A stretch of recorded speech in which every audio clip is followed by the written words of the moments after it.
Hi மக்களே, எல்லோரும் என்ன பண்ணுறீங்க? டைம் என்ன தெரியுமா? 9:30. என்னோட கண்ணை பாருங்கள், எனக்கு எவ்வளோ தூக்கமாக இருக்குதுன்னு. ஆக்சுவலி நான் இன்றைக்கி உங்ககிட்ட ஒரு விஷயம் சொல்லணும்.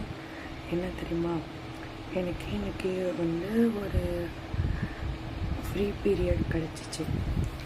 ஸோ நான் என்ன பண்ணேன், அதில் என்னோடய ஒர்க்கெல்லாம் முடிச்சுட்டு ஒரு 20 மினிட்ஸ் ரிமைனிங் இருந்துச்சா, கொஞ்சம் நேரம் தூங்கலான்னு டேபிளில் இப்படி படுத்து தூங்கிட்டு இருந்தேன்னா, ஆனால் அந்த பீரியடையும் தாண்டி ரொம்ப நேரம் தூங்கிட்டேன்.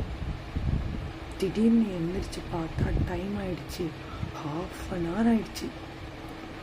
யாருமே என்னை எழுப்பி விடவே இல்லை. இத்தனைக்கு வெளியில் நிறைய பேர் உட்காந்துருந்தாங்க. யாருமே ஏன் தூங்குறீங்கன்னு என்னை எழுப்பி விடவே இல்லை. அப்புறம் நானாக எழுந்தோன்னா பயந்துட்டேன். அப்புறம் இப்படி பார்த்தேன். அப்புறம் என்ன பண்ணேன் எனக்கே தெரில. தூக்கத்திலே நடந்துட்டு போயிட்டு பேசினேன். அப்புறம் கொஞ்சம் ரிலாக்ஸ் ஆகிட்டு எல்லா வேலையும் முடிச்சுட்டு வீட்டுக்கு வந்துட்டேன். இப்போயும் எனக்கு தூக்கமாக வருது. ஏன்னா நான் ஒரு லேசி கேர்ள். டாட்டா, தூங்க போகிறேன். Good night.